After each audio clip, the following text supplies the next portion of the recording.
Some years ago now, there was a brilliant and quite cantankerous preacher. His name was Kyle Morney. And he was speaking one afternoon on a campus somewhere. And in the question and answer period following his talk, a student raised his hand and asked a question. Would you say a word or two about the resurrection of the dead? Morney replied, I will not discuss the resurrection with someone like you. I don't discuss such things with anyone under 30. Look at you, in the prime of life. Never have you known honest-to-God failure, heartburn, impotency, solid defeat, brick walls, or mortality. You are extremely apt and handsome. White kids who have never in all your lives been 30 miles from home, or 20 minutes into the New Testament, or more than a mile and a half from a church, or within 1,000 miles of any issue that mattered to a kingdom that matters. So what can you know of a world that makes sense only if Christ is raised?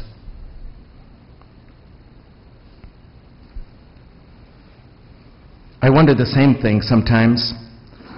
The way questions get posed to me when I'm on panels across the way at Washington University sometimes. The way I hear the question, my heart kind of sinks inside of me.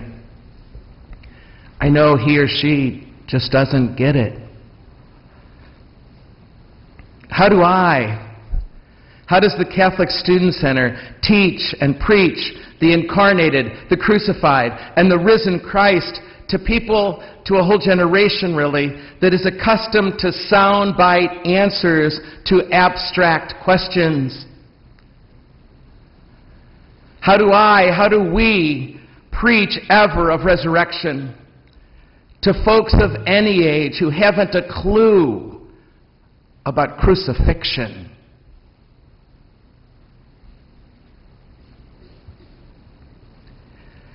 What Marnie may have wrong, though, is that as I look around you here this evening, you who are of that generation that he addressed so long ago, as I look at you who I know, who I've been privileged to get to know over the years,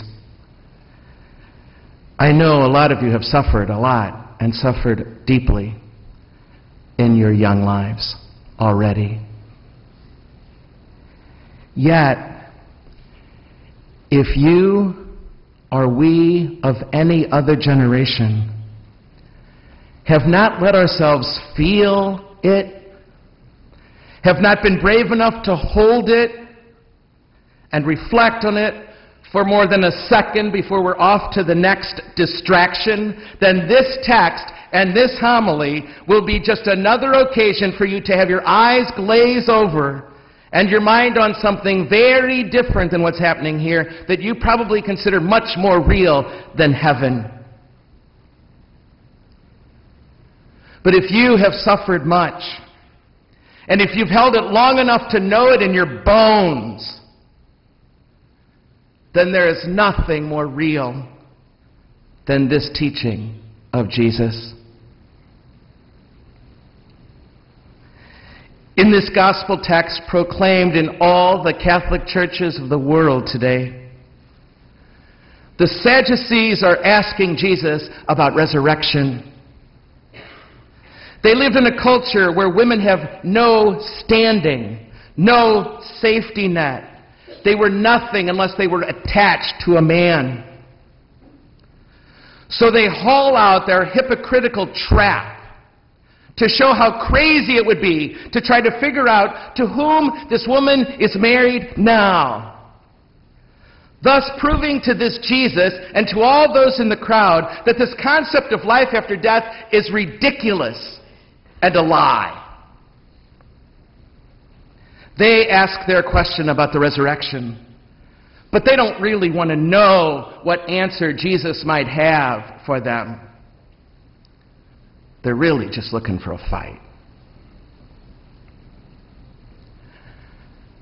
How different the question about resurrection when it comes from those who ask it with broken hearts in absolute heartache. When Martha, for example, at another place in this book, comes to this same Jesus with the same question, but her question comes in the midst of a deep grief over the death of her brother, whom she loved. How different the question comes at cemeteries and in battlefields, at airports and at bedsides. How different the question comes when it's asked with tears flowing, our hearts numb with despair. It is no longer academic. It is no longer abstract. It is no longer a debate question. It's a question that's wrenched from the bowels of a person.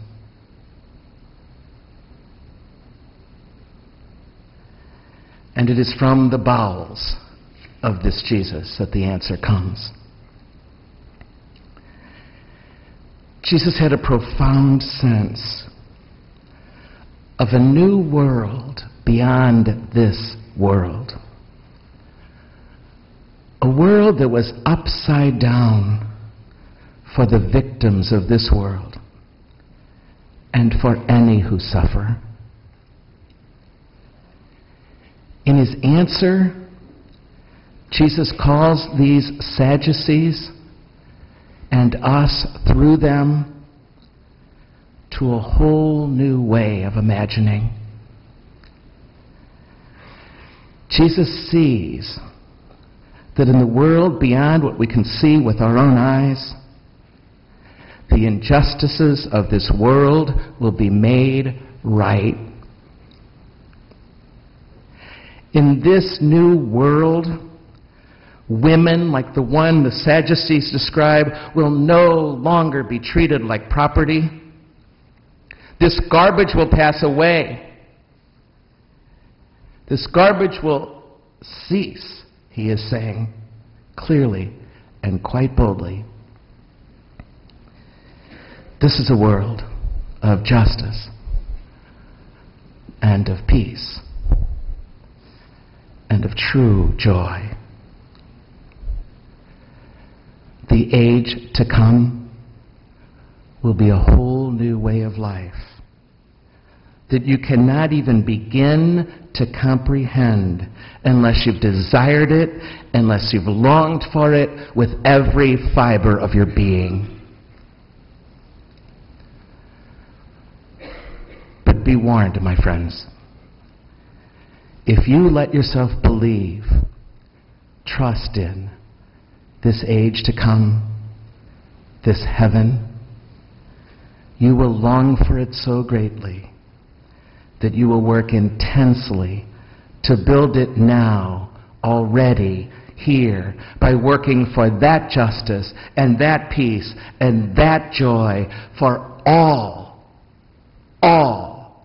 to know.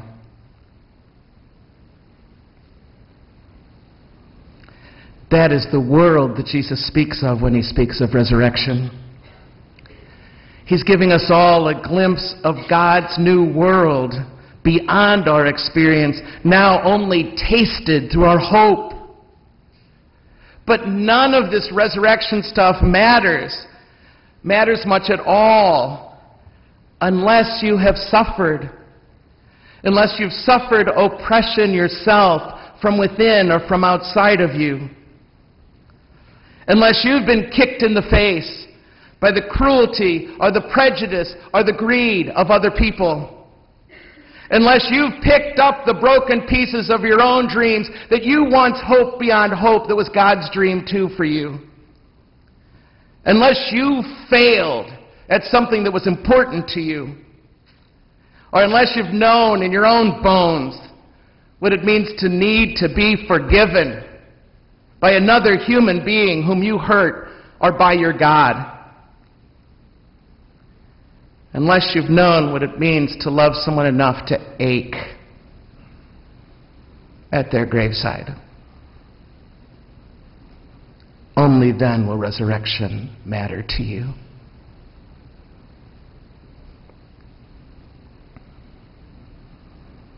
My friends, our doubts about resurrection and the like are oftentimes because we make them abstract issues, head trips really, divorced from our suffering, separated from our grief. And outside of those experiences of suffering and of grief that we will all share now or have or will someday, of any age and any generation, outside of those experiences, resurrection will be incomprehensible.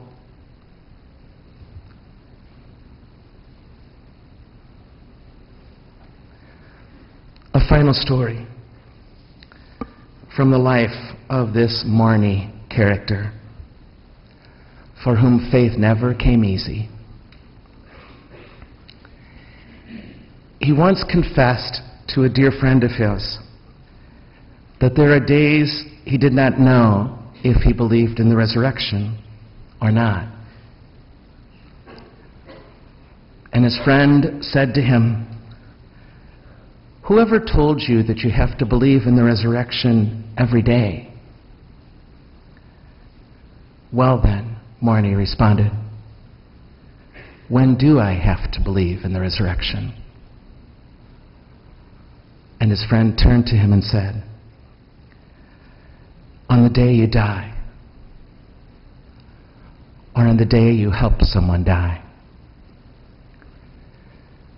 That's when you believe in resurrection."